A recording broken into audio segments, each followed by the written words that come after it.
104.8, 104.8, Chennai Live.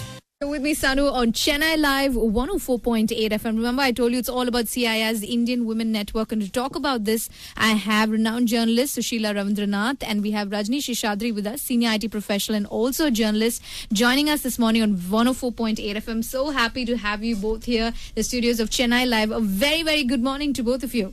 Thank you. Good morning. Okay, so these women have a lot of experiences to share. Let me start off with you, Sushila. Tell us about the Indian Women Network by CII. Why was this started in the first place? It's because, more and more women are entering the workforce. But what happens is there is a point beyond which they are not able to grow. See, jobs are available. If you take Chennai itself, the retail sector is hiring girls in various shops, but what happens to them afterwards? Where do they go? Do they drop out after they get married, or do they need to build up their career? Do they go step by step? We find that it isn't really any help for young women who are entering the workforce. So we thought, let's launch with the CII, mentor them, get them to work with other networks, see how they can make them grow in their career. Okay, Rajni, in the IT profession itself, which is responsible for a lot of things here in Chennai, right from the rising rates, residential rates, to traffic in OMR, but what is the trend that you've observed when it comes to women in the IT profession? Okay, back when I started working in the IT area in 89, we were 10% women in TCS. Today, it's closer to 40%. And so just over 25 years, you can see the difference in the profile of employees in the company. It's what Sushila said. There are lots and lots and lots of opportunity. We are hungry for talent. We have no preference whether it's a man or a woman, right? All we want is talented, good people. And we want to help women develop that. One of the things that we constantly hear is women don't network well.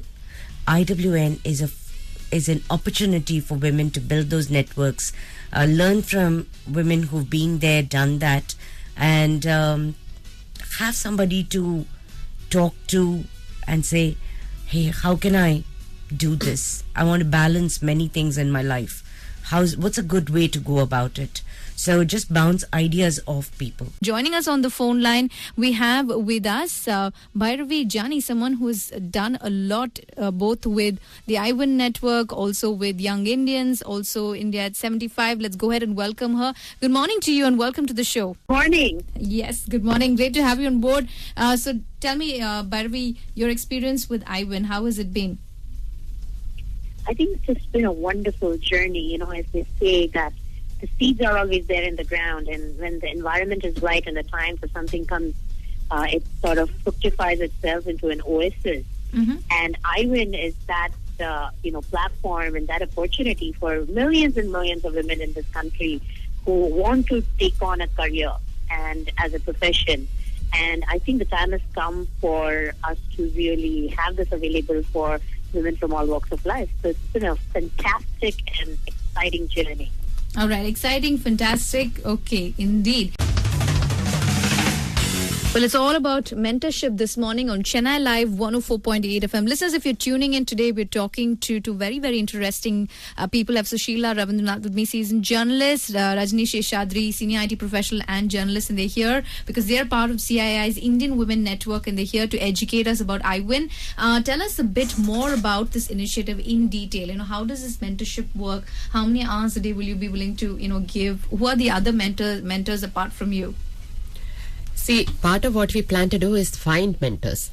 It doesn't necessarily mean that we are going to mentor. So I would like to mentor in my area, which is in journalism.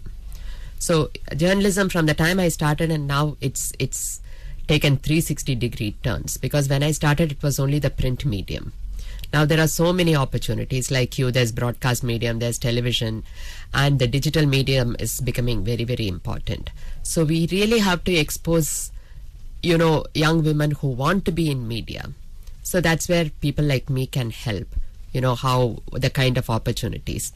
See, there are networks available. So what we would like to do is to connect these people, get hold of, locate the networks, locate, institutions, connect them with colleges or associations where people will be able to help them.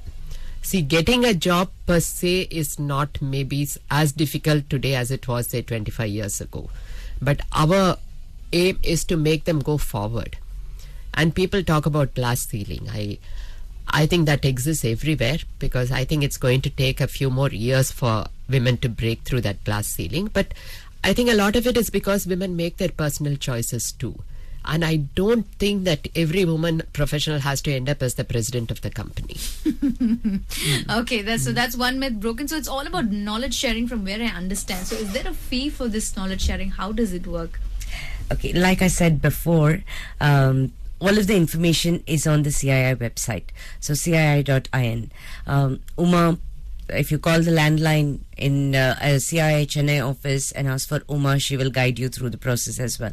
So I'm yes, told there is a fee. There are various categories. That's right. And there are categories, and that's only the fee part of it. There are also categories in terms of what do you want to contribute, right? Because this is a network. So are you willing to mentor somebody? And do you want to be mentored? It can be both at the same time, right? I mentor somebody who's coming up in their career, but I get to be mentored by somebody who's already achieved far more than I have. So I benefit both ways.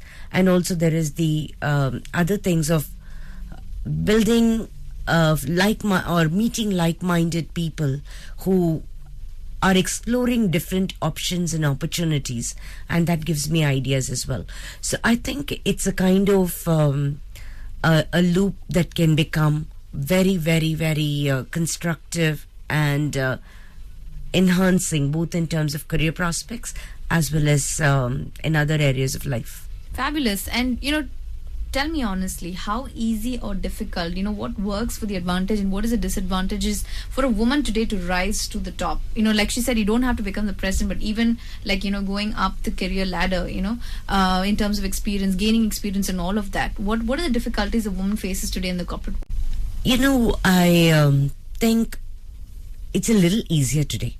There's such a need for talent. There's such a hunger for talent that gender is not the first thing that comes to most people's mind. The challenges that exist are the same ones. Do you have the skills, both in terms of technical, which by technical I mean, do you know what your job requires you to do, right? Do you have the people skills? Can you manage people well? Can you manage a team well? How well do you get along with your peers? How collaborative are you? Those skills are important. Beyond that, it is how much balance you want. Everybody talks about work-life balance. I don't think there's a balance that you can achieve. Sometimes one will be more important, sometimes the other will be more important. Can I make sure that it all plays off at the end? Can I be true to my job, deliver what I've committed to delivering, whether it's while I'm managing home and family or just work, right? There are people who've chosen to not have a family. That's their call. And I think each of us goes up as much as we would like to, as much as we are willing to work for. In my opinion, the glass ceiling has gone up by several stories, if you like.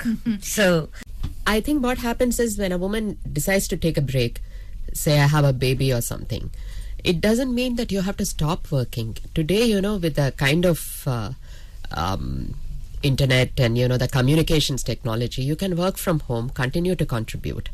As Rajni and I were discussing earlier, what happens is when you take a break, sometimes, you go behind in your skill development.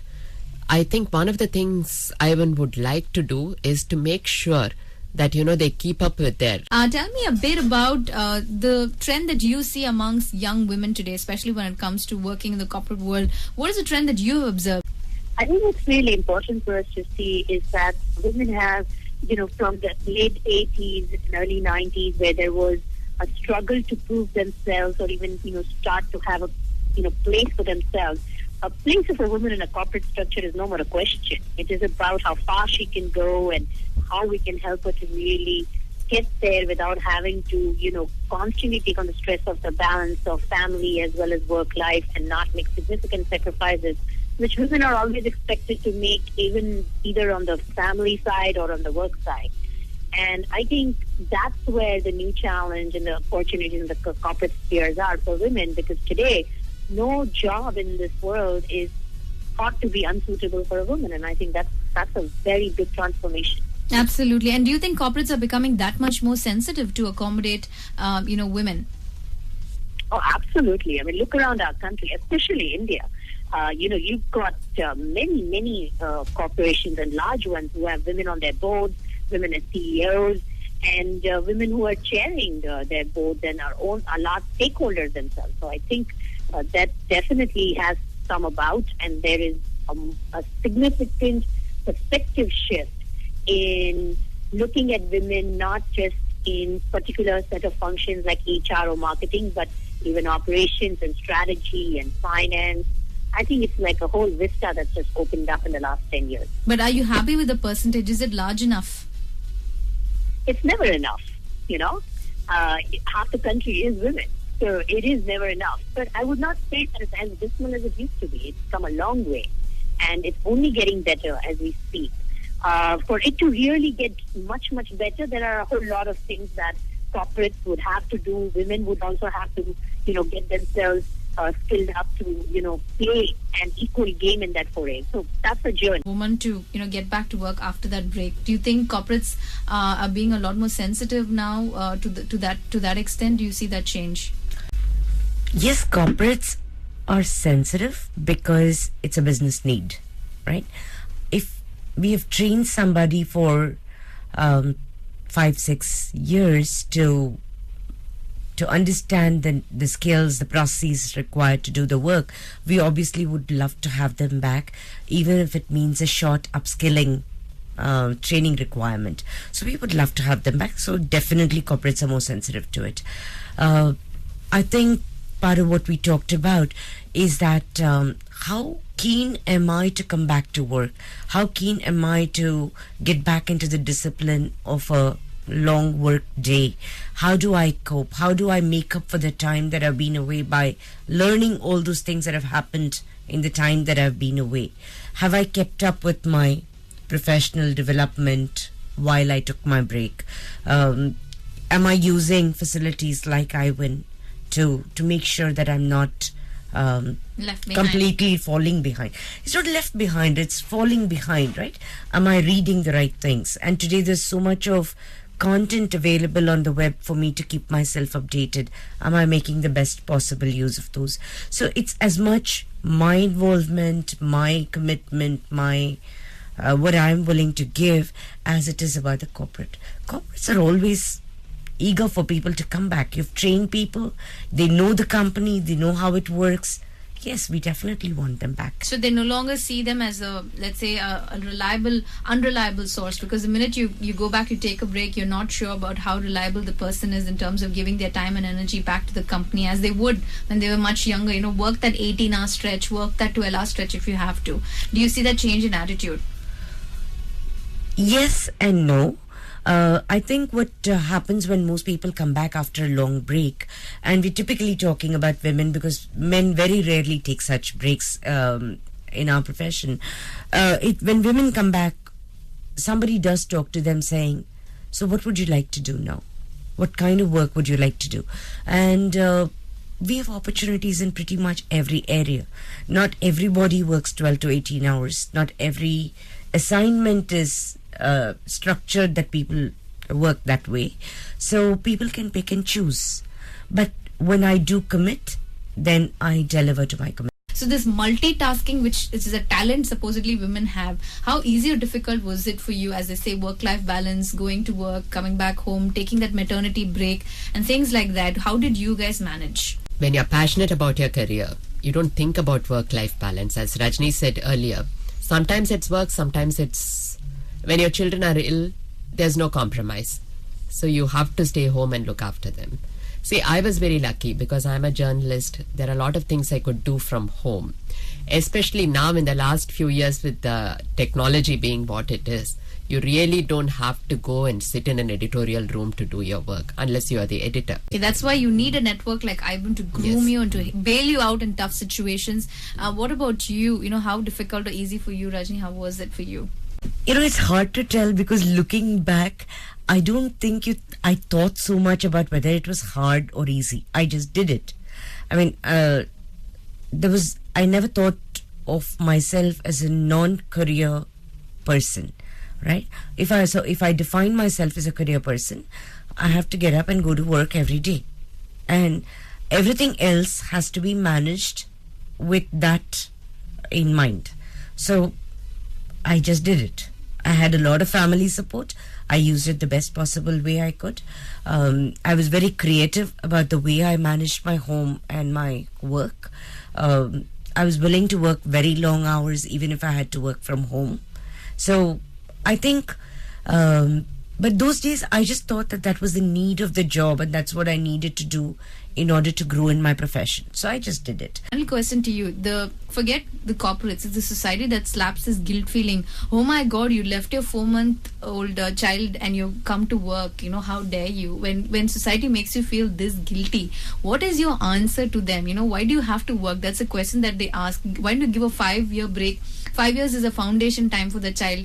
Groom the child, put them in school, and then you can go to work. That's the advice that most of them give. What is your answer to all such questions? I don't think those things work at all. I think at every level in this country we need gender sensitivity. I mean, why is it only when the father can also take care of the child? You know, everything is being shared today. This whole concept of you're a woman, so you have to look after the baby, you have to take a break. I don't think we can be like Scandinavian countries where fathers are given paternity leave for months and so on. But I think sensitivity has to begin at home. You know, it's not that, you know, when you're talking about mother and father, they are equals. In most households, still the father is the head of the family. Mother is not given that kind of importance. I think we have to start from there. Only then we can talk about careers and women getting their equal share in life, being able to do things. Yes, and final word to you. I think it's more about what am I willing to hear. Okay, as far as I was concerned, I'm a career woman. I will do everything around that, or my whole life will be structured taking that into account as an integral part of me. But if I'm not inclined to it, then I'm more inclined to listening to people outside me, giving me their opinions on why I should live my life in a certain way. I need to decide how I want to live my life. Right? Part of that is what we would also like to achieve with networks like iWin, because we can help young women who want to talk and say, hey, I'm getting all these inputs from different people. How do I make sense of it? Thank you very much, and it's been a pleasure talking to you. Keep up the good work, and thank you very much once again.